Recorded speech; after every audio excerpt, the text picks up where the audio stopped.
What's going on, everybody?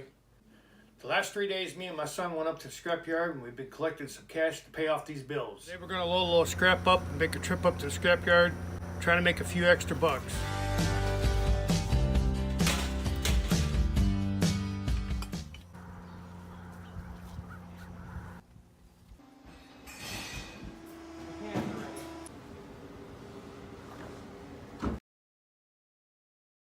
Head back up to the scrapyard and cash some more scrap in.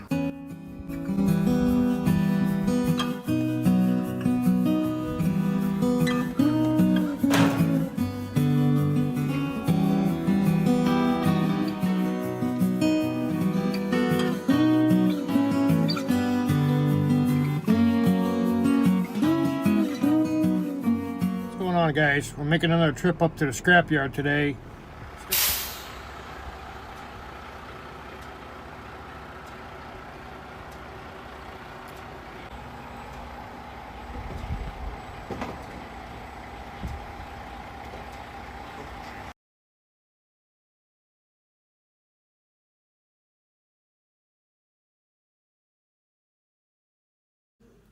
Now let's talk a little bit about scrap. Right now the scrap prices ain't the greatest. Last year in about June or July the scrap prices peaked out.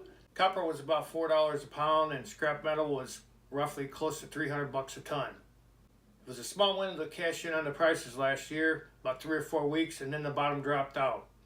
I've been scrapping well for over 45 years and made pretty good money over the years.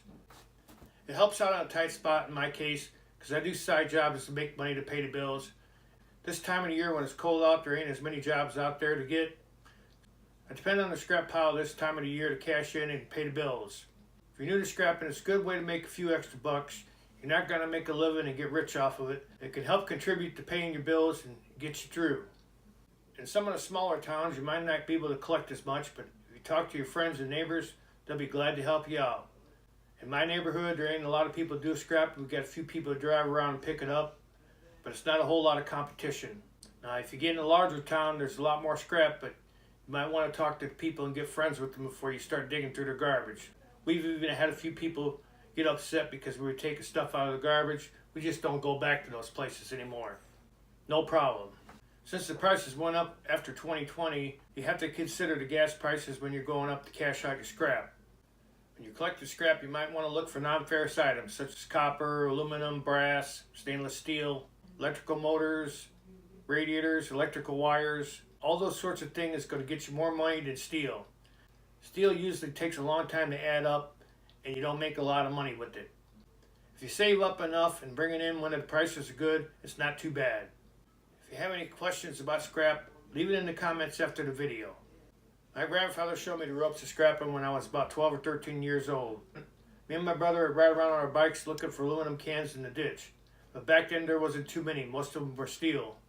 We saved until we had a 55-gallon drum. My grandfather introduced us to the scrap yards and we learned the values of scrap metals. You can look on YouTube or Google and you look under National Ice Scrap. And when you click it in, it'll give you the recent prices. A rough estimate of the average prices that are going on. Some areas it might be close and other areas it ain't. But one thing you need to know is the junkyards.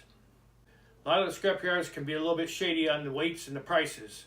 So you might want to get to know the people there a little bit and know that you're a regular and they'll hook you up. I've had a few incidents with some scrap yards where we got ripped on the prices and we got ripped on the weights.